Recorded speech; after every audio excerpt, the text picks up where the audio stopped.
Hey everyone. Hi. Hello, there's a fly. There's a fly flying on me.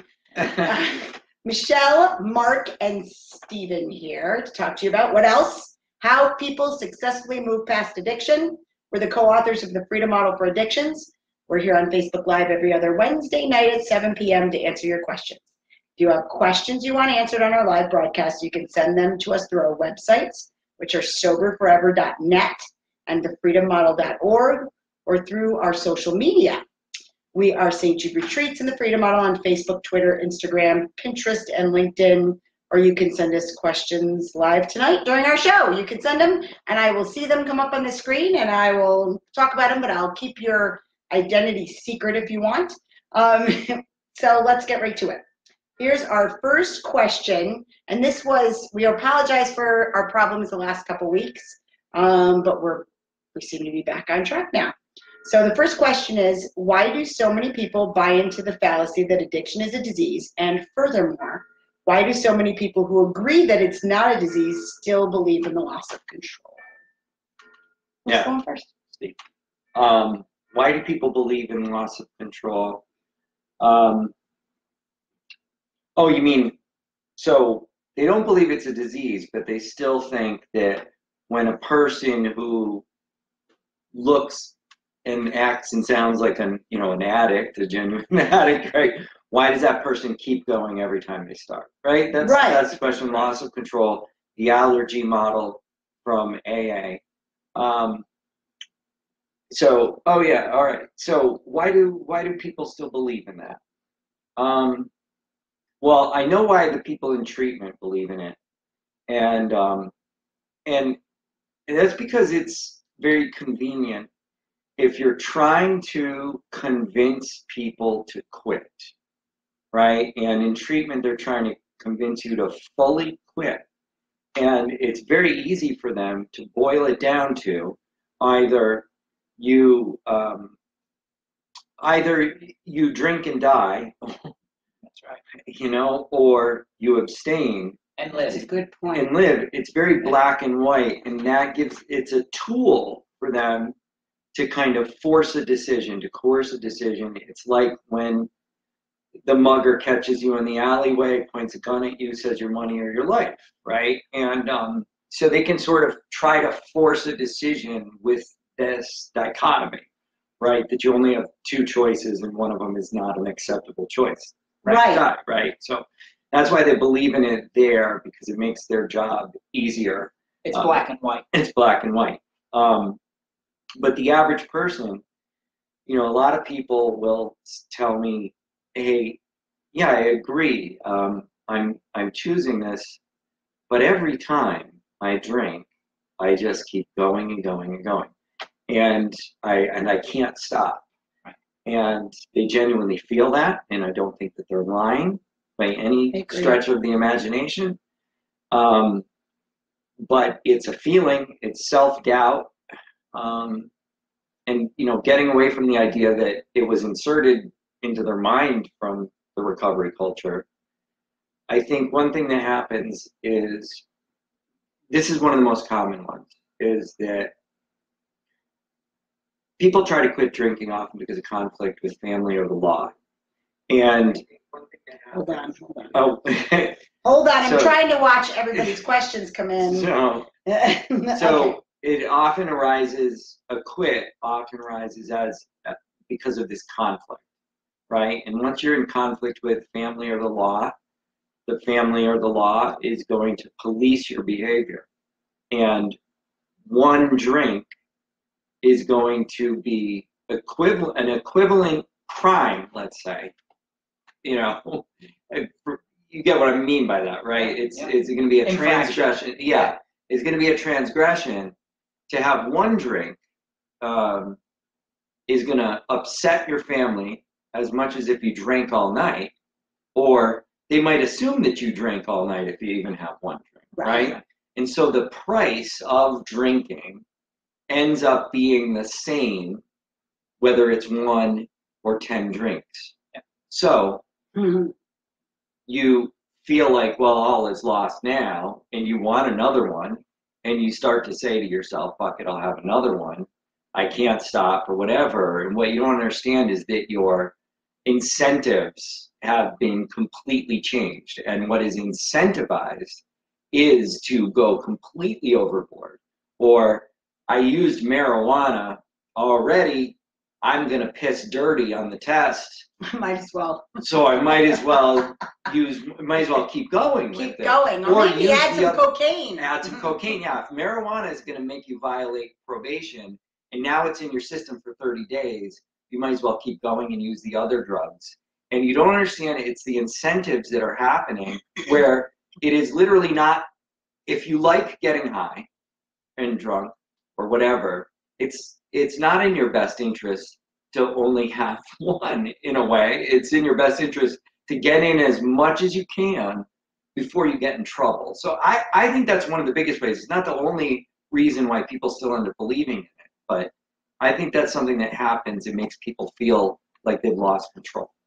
Well, I think too, when you tell people, or when rehabs tell people you have a disease, I think they know the difference between drinking and a real disease. I think they know that it doesn't jive, right? Yeah. On its face, it doesn't jive. They say, no, I choose this for myself. But when you talk about loss of control outside the disease realm, which is what the question was asking specifically, then people go, well, I do feel, and you brought this up, I do feel like I've lost control. Right. And that idea of loss of control is something I felt that way. You learn it. You learn. You know, I don't think I felt that way for the first 4 years of my drinking.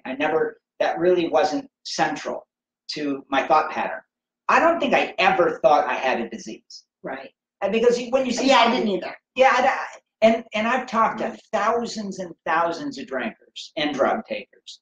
And the vast majority, when you say, do you have a disease? They'll look at you and go, no, I know I don't have a disease. But then we spend weeks discussing why they drink so much. Yeah. You know? And why they feel out of control. That's exactly right.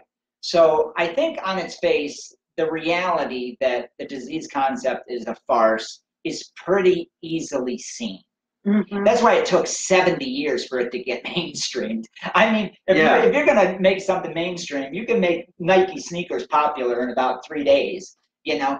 But this disease thing took generations for people to go, okay, we capitulate. I think it's a disease. Well, but they have to keep hammering it. Endlessly. Just as a side note, every couple years there's an ASAM statement. Or now, that's so true. Right? And then people are like, oh, look, it's genuinely a disease. Like, oh, we've now discovered it's a disease. We really know for sure now. Now we know for sure. There's the ASAM statement, or the most recent one was the 2016 Surgeon General's report. It's a disease. Here we go. You know, and people keep, you know, they have to keep telling the public over and over again. Yes. I'm sorry. But that's the point, though. And because nobody really believes it. Yeah. You know, unless you're in the industry and you have some vested interest financially to believe that, whether your career is dependent on it. Yeah. Nobody sits there and says, yeah, this is a disease. They don't. That's just the way it is. But loss of control is a whole different personal thing, and it's based on feelings, and life is about feelings. I mean, that you base a lot of your decisions on how you feel, and people do get lost in habits for periods of time. I think part of the problem that people have is they're taught in our culture that there's nothing better than the drug. Yeah. Yeah. And when you start to believe that, you know, nobody believes when they're a kid that they're always going to love this thing once they've gone through a couple of phases, right? They know that they'll look back and they'll go, I love this candy, but now I don't love it. I loved riding my bike, but now I like riding a car better. You know, I loved high school, but boy, college was better. You know, once you've gone through some cycles like that, you know that you can change. But we have this thing in our culture that says drugs, once you're hooked, you'll never find something that's better. And that's a lie. Because it overwhelms the pleasure center more than anything else, right? Right. Yeah. So hijacks is the idea. Yeah, and it's not true. I've had so much more fun since I quit taking heroin. Right. Life is much more exciting. There's something else I want to add in here, and that is that people decide, all right, this time I'm gonna just have a drink or 2 drinks because there's pressure to quit and whatever else. But what they like about drinking sometimes is to get completely wasted. There was this sociologist that wrote, as long as drinking is associated with loss of control, and he meant it in terms of like behaving Oh, right.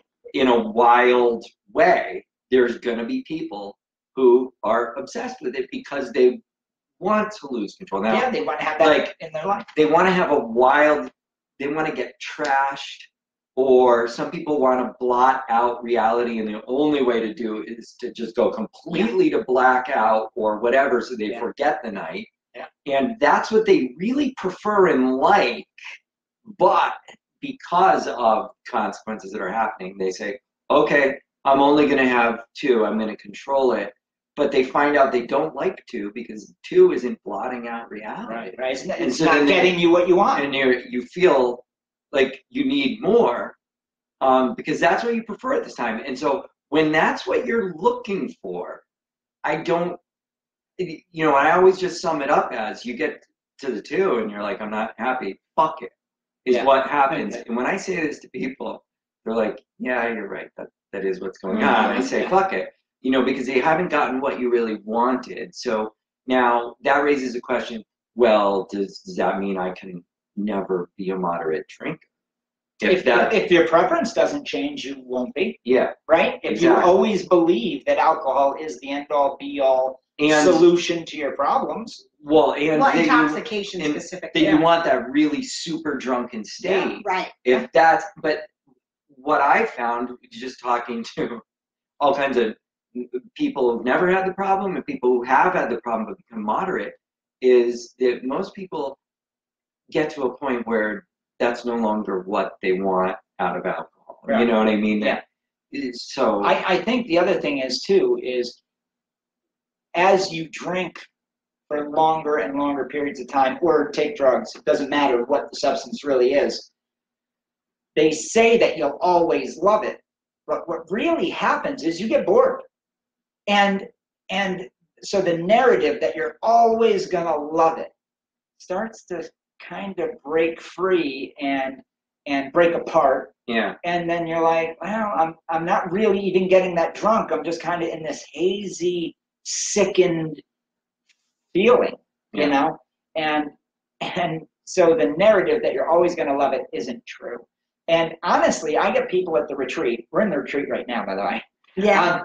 We get people here, and I'll say that to them, and they go, oh, I'm so glad you said that because I haven't had fun in years. And I say, well, then you're probably well on your way to moving past this because you can move on. Your preference can change. And then I go through examples where preferences change. And then I give them the stats that virtually everybody quits drinking or drugging if you factor in time. So I say, you're going to quit. We know you're going to quit somewhere in the future because statistically that's true. Why not make it happen now? Why not moderate or quit now? There's something I got to add to this too. And it's important. There's a lot of people that were in the AA, in the 12-step system. And like I said, the idea of loss of control is used there as a scare tactic. Yes. Oh, yeah. Right? And so they sobered up through the scare tactic. And then they've built their entire quit on that. If I ever touch a single drink, I'm going to fall apart. But they don't entirely buy the disease or that it's literal. Maybe they move out of that and they get more into some other kind of alternative method, but they still think once I start, I can't stop. And it's just because there's a ton of fear there, and they know deep in their heart that the fear is the only thing that kind of kept them sober. Yeah. It's a weird thing to sort out, but I realize it because one of the articles I wrote that gets the most angry comments is the one about one that, well, I've written a few of them, but about loss of control, Mhm. because it is literally a threat to people who built their sobriety and on a daily reminder of fear that if I ever have a drink, I'm going off the cliff. Yeah. And if you say, no, actually, wait a minute, there's a bunch of laboratory experiments to prove that's not true. Right. You're threatening the only thing that's keeping them hanging on by a thread. So just to protect themselves, people still have to believe in that one part, even if they don't believe in the disease. Right. Yeah, AA has a term for that. It's called keeping it green. Yeah. You know, you want to keep the fear in the forefront of your mind. If you don't remember your last horrific drunk, you haven't had it yet. Yeah. You know, and those kinds of keep it green, keep it in the forefront of your mind. Just be fearful and mindful. And that's a horrible. I was in AA for many years, and it's a horrible way to live. You know? Yeah. But the old timers and the gurus in AA that rise to the top, right, that have the power in that structure, they wield that control over people. Yeah. That way. And ironically, some of them drink moderately, they just don't tell anybody. Right. Yeah. We hear about that a lot. And just to give you the counterpoint in the freedom model, we go over the science to show that there's no such thing as loss of control. And you might be thinking then, well, if that scares some people straight, then what's wrong with it? then, Right. or what do you guys do in the freedom model? And it is more to keep the focus on really just owning the choices. It is what you have preferred up until now. But if you think about it, if you approach it making a change with the right attitude, you might find that you look at being sober or drinking at some moderate level, and that is actually something that you prefer more, and you say, that idea really makes me happier. Yeah. You know, and you test the waters, and like myself, I am a moderate drinker. Usually when I drink, it's a couple drinks, and then there were times when I had more, and it was like, I really like the time I had a couple, and it makes it, and then it just makes it clear. So we're focused on figuring out if you can be happier, moderating or quitting, as opposed to can we scare you into it? Yeah. Which, trust me, it's a lot better. It's a lot better model. It is to be like, this is what I choose because I like it better, instead of this is what I have to do. Yes, I'm denying myself something I really love. Yeah. Did you have another question, Michelle? Well, I had something to say about that, but I'll Oh, go on no, to go another ahead. question. No, No. I'll go to another question. All right. Okay, because what time is it? Keep track of our time. All right. This was, I got a call from somebody last week, and it was a really good question. Oh my gosh. Our 21-year-old son is using opiates. He's been to rehab twice and doesn't buy into the disease concept at all, which I thought was really good. He tells us that he can stop, but just doesn't want to right now. I tend to agree that addiction isn't a disease, but I'm still very concerned about the choices he's making. We get this question all the time. If tough love isn't the answer, then what the heck is? How can we make him understand the danger he's putting himself in each time he's getting high? Is there any way we can make him stop? And when he said that to me, he said, I know there isn't. I know I'm asking you to tell me how to make him stop. I'm asking you to tell me what I should do, because I don't know what to do because I'm frightened. But at the same time, I know that you can't force somebody to stop, you know, and he's 21. Yeah. He can kind of do what he wants. So, this man had the freedom model. He'd read it. He got the family book. He was in the process of reading that. And so we talk about approaching people. The last thing you want to do, right, is give ultimatums. And I know Stephen has, you know, we actually had this conversation the other day about, you know, you don't want to back somebody into a corner, because then when they want help or they're looking for help, you're the last person they're going to go to. Well, and the thing when you give the ultimatum, It's tough because some people say an ultimatum saved their life, so, and I don't know if they're right or wrong, right?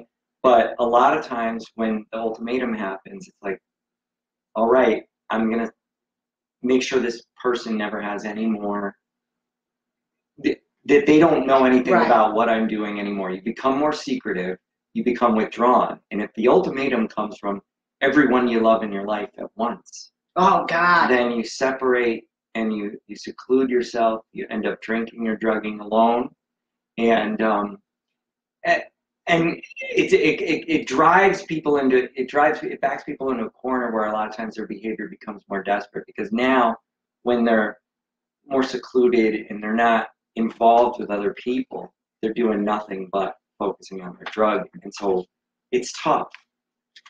Yeah, one thing I said to him is the last thing you want to do, and I want you to keep this in mind, is make getting high more attractive to him. And the one way to do that is to have this family intervention where everybody's kind of in your face and they're telling you what a terrible person you are for getting high, or what it's doing to the family, or in an effort to try and make you want to change. Well, if the negative consequences made people want to change, then the first time they had a negative consequence, they wouldn't do it again. Right. If the guy just overdosed and he didn't change, well, you telling him and putting him in a corner probably won't do it either. Yeah.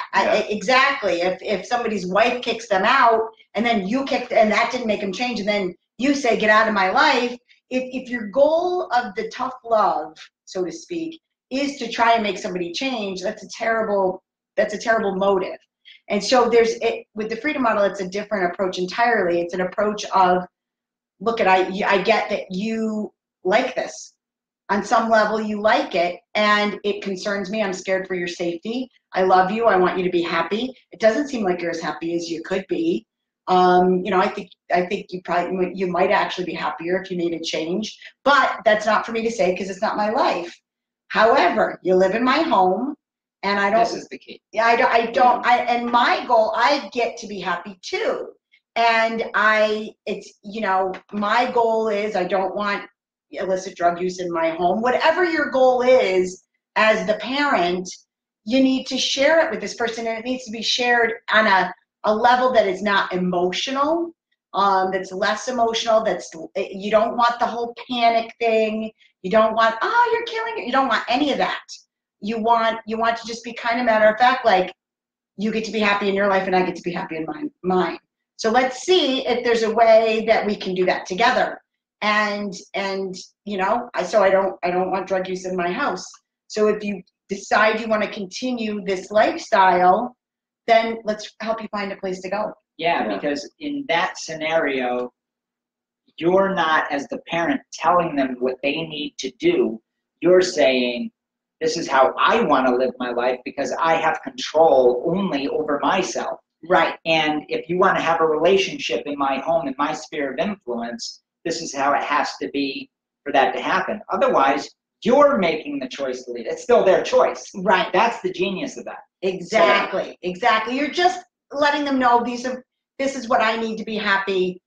I hear what you need to be happy. Let's figure out if we can come together. If not, then I'll help you to do something different. Now, granted, I'm not saying that you can't just say you're out. You can what I tell parents is do whatever helps you to sleep at night. Yeah. Because ultimately it's your life and you have a right to be happy. You don't have a right to put it on your kid to make you happy. You don't have that right. You don't have a right to say your behavior is killing me. Right. You need to do this so I can be happy. So I can be happy. Well, and having a right to do it or not. What? Right. What is the result, right? Right. If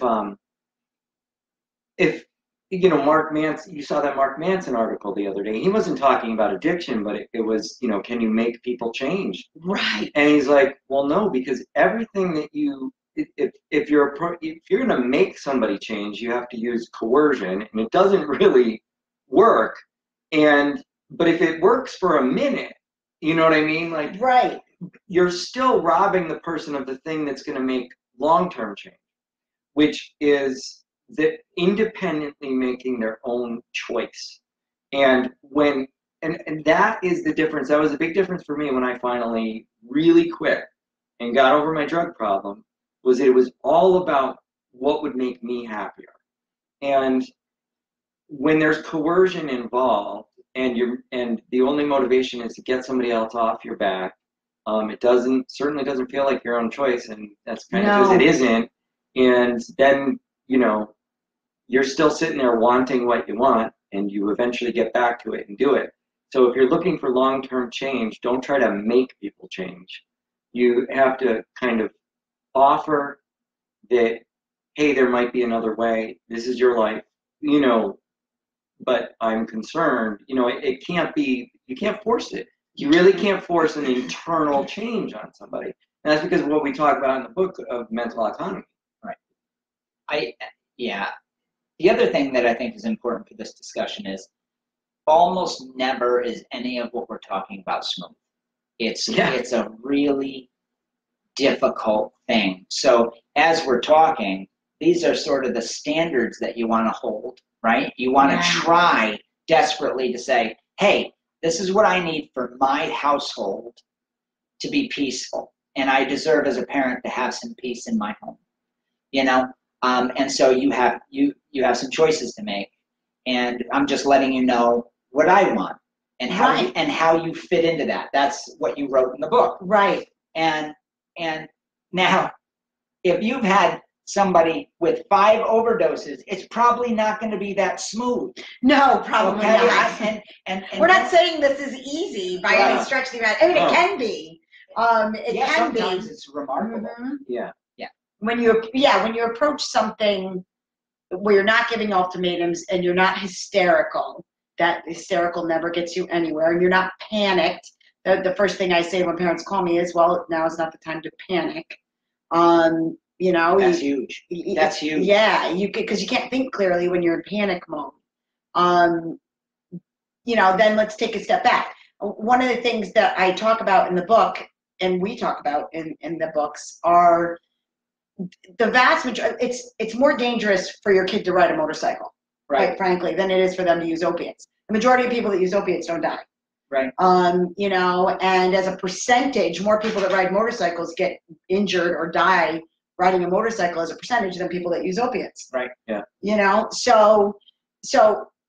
But the thing about riding a motorcycle is there's no judgment there. You don't think people are morally bad or wrong for riding a motorcycle, Right. So that's where I'm like, let's put this in perspective. The majority of people that use opiates recreationally don't die. Now, it is a scary time. Yeah, exactly. There's no doubt that buying drugs on the street is very, very dangerous and risky. And that is, I know how scary that is for parents, but keep it in perspective. The vast majority of people don't die. I think that's the most important thing, because when you're having these conversations and it's highly charged to begin with, there's a ton of fear, there's guilt, there's shame, there's anger, there's resentment on both parties. Everybody's pissed off and hurt. Yeah. So it's a huge victory to take down the panic a notch, right? Just to quell it and go, okay, I got to think a little bit rationally. Right. What do I have control over? I have control over me. Yeah. That's really it. And maybe my sphere of influence in this home. And what do I want? And I need to express that, not give an ultimatum and say to my son, Johnny, how do you want to fit into that? Yeah. Can you? And if not, then you should probably go. That's different than if you don't do what I say, you go. Yeah. Yeah. Right? I mean, some of it is just in delivery, but it really is the spirit of understanding that you have no control over your son or daughter or relative or whatever. And you really have to know what it is you want. I mean, ultimately, you want to entice them. You want to make them curious about what life would be like without it. You want to help them to see, that maybe they open up the idea that they could be happier making a change. And what are the options out there that actually have a track record of helping people change in a positive direction, right? Yes. Not the scaring them into abstinence route, because you can find a million rehabs that are going to do that, and you're going to deal with this problem, and it's going to lower their chances of getting well, right? So you can go in that route. That's the common route. But But if you have an arsenal in your hand and you say, okay, I know about these guys at St. Jude's, I know this over here, and then you provide your loved one that information and they make the choice based on, as much of a third party recommendation as you can make. Right. Yeah. Right. I want to say one more thing. Yeah, go ahead. If the person is in the shape of, sort of what we think of as the worst, the most extreme of somebody with a substance use problem, where their drug, whatever it be, alcohol, opioids, cocaine, whatever, where it's completely central to their life, right? It's everything. Yeah. You have to know they've put it on this massive pedestal, right? And especially if they've been to treatment and they've learned the self-medication ideas and those kind of things, they think not only that it's fun, but that they need it to deal with their emotional pain, right? Yeah. And that they need it to be themselves, be comfortable in their own skin, to be outgoing, to do anything. Right. They It's a need solution to their it is life. a solution to their life, or that's how they see it. Now, I really do a lot of work to try to help people. It's not a solution to their life. It's not. But that's how they see it. Yeah. And you have to understand that if you're threatening to get in between them and the thing that they think is the magic snake oil that does everything for them, Right. you become a threat and you become an enemy that you're going to get between them. And there's, again, like Mark was saying, there's no easy way to go about intervening and saying, I think you should do something about this. But if you threaten to take it away from them, you're going to have a lot harder time than providing information. The idea there might be alternatives, and that there's something that, you could maybe look at this in a different way. But when you become an enemy if you're going to get between them and the most important thing in their life. It's like getting between two lovers and saying, you must split up. Mm-hmm. You can't see that boy. Yeah. Yeah. Yep. Yeah. All right. Did we let you talk on that one? You did. They did, didn't they? Yay. Okay. I know the Freedom Model addresses addiction, but can it work for the thousands of veterans coming home with PTSD? This is a tough one. And I'm going to say some things that might ruffle some feathers, but I'm pretty cautious about this. There's varying degrees of PTSD, and after World War II and wars previous, they had different names for it, but the common term after World War II and Vietnam was you were shell-shocked. And I've actually witnessed 3 people have this reaction where a trigger would set off where the person actually believed they were at war at that moment, where they felt like bombs were dropping, they were ready to fight, and it was horrifying to watch, incredibly scary, and that was so. That's real PTSD. Now, I'm not saying that other forms of PTSD don't exist, but what happens is it's a term that has become way too loosely thrown out there. Watered down. It's almost become meaningless. Yeah. Which is dangerous because you start diagnosing people with this idea that this is what's happening to them, and in many cases, it's not. So I just want to be clear that we've, as a culture, medicalized a lot of behaviors that don't belong in the medical category or the mental health category or the disorder category or the disease category, blah, blah, blah. Can the Freedom Model work with PTSD? The answer is, of course it can. It can work with any problem because it's just teaching people that they have free will, autonomy, and that they're motivated by the pursuits of happiness. And those human attributes can overcome just about any problem if focused on and learned in the proper way. I would say that I would couple the Freedom Model, if somebody came here for that problem, which they do. Yes. They do. We get veterans that come here. We couple it with a psychiatrist off-site And now if they have what I described early on with shell shock, where they actually go into a fight or flight reaction that is uncontrollable or seemingly uncontrollable, they wouldn't be a candidate for our retreat, because that's a whole different thing that's happening. That's a physiological reaction coupled with the mind. Yeah, it's hallucinations. Yeah. That's way past what we can deal with. Now, anything short of that, though, we've worked with for 30 years. So it certainly can benefit somebody. A lot of times PTSD also, in the milder forms, is coupled with drinking. So you take care of the drinking, and all of a sudden a lot of the PTSD is able to be worked on, and you get through it. So yes, we've worked with them. Yes, it's, Mark talked about this. We get a lot of people, not just veterans, but a lot of people that call us and say, oh, I have PTSD, I have trauma, this and that. And I actually did an article about trauma this week. It was released this week, and then Mark and I recorded a podcast on it yesterday, which is in the works, which should come out tomorrow. But I wanted to talk a little bit about that, and the article sparked a lot of controversy because I said stop saying trauma causes addiction or heavy substance use. I didn't like the term addiction, and a lot of people failed to understand what we were saying. Right, what the point of the article actually was. Yeah, the point of the article is the difference between a cause and a reason. Certainly, if people have trauma, and just because you have trauma, number one, doesn't mean you have PTSD. Mm-hmm. But everybody gets that diagnosis now. I mean, because I don't know anybody that hasn't experienced trauma, like anybody. Right. I don't either. I'm 50 years old.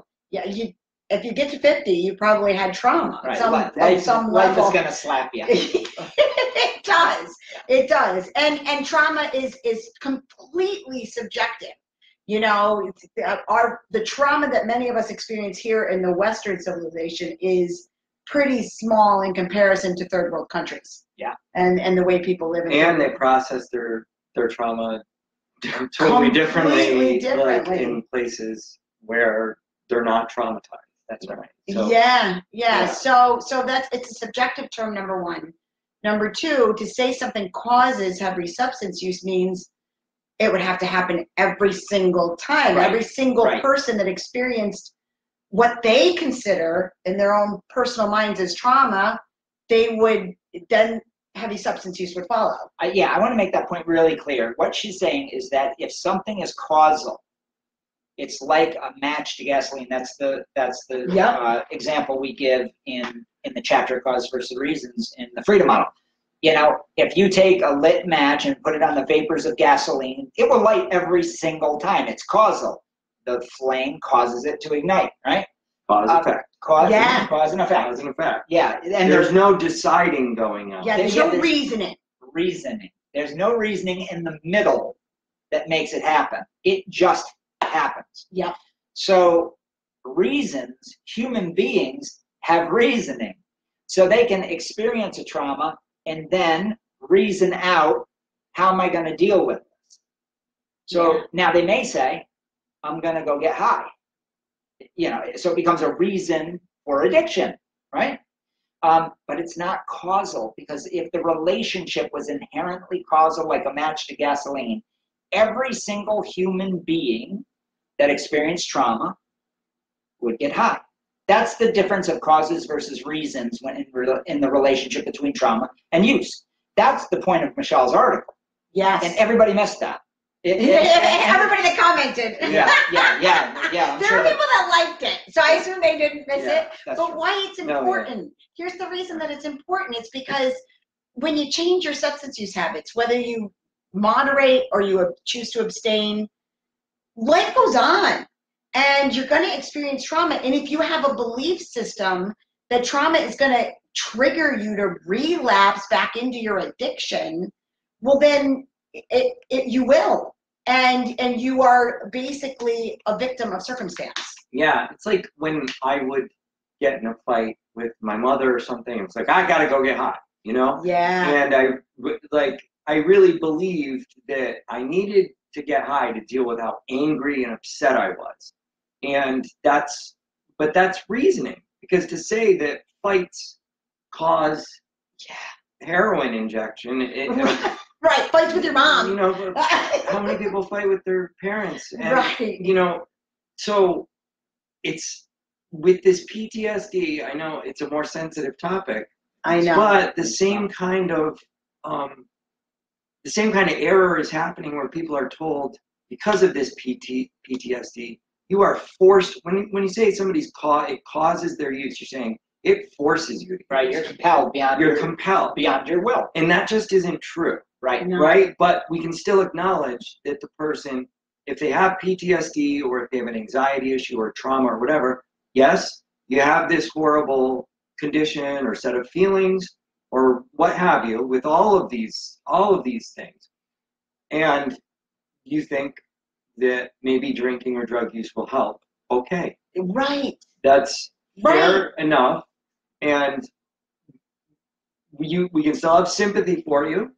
For what you're going through, but we don't have to paint you as a victim of circumstance forever.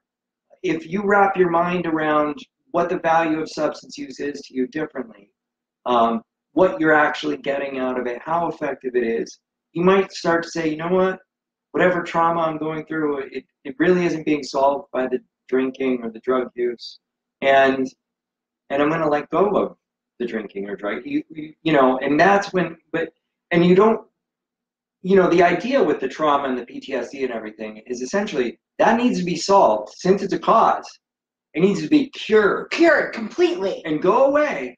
But until it does, you're probably going to keep being triggered to use. And the tough thing about that is, you know, if you look at any given moment, 75-80% of people have gotten over their drug or alcohol use problems, but only about 35% have gotten over their mental illness other than drug or alcohol use. Drug and alcohol use problems people resolve quicker than those other problems.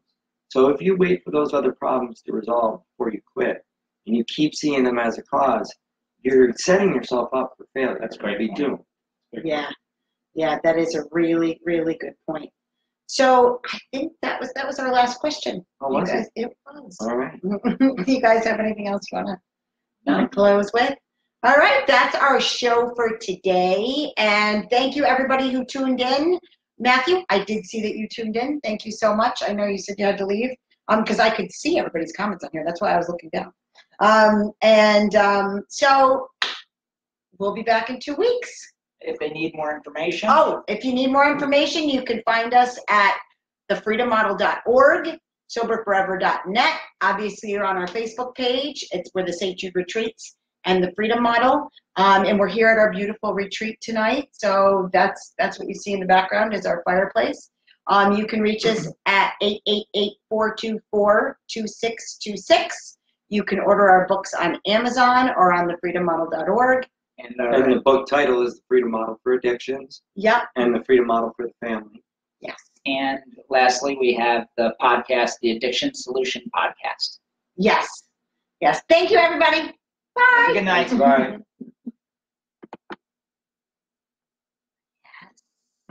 Bye.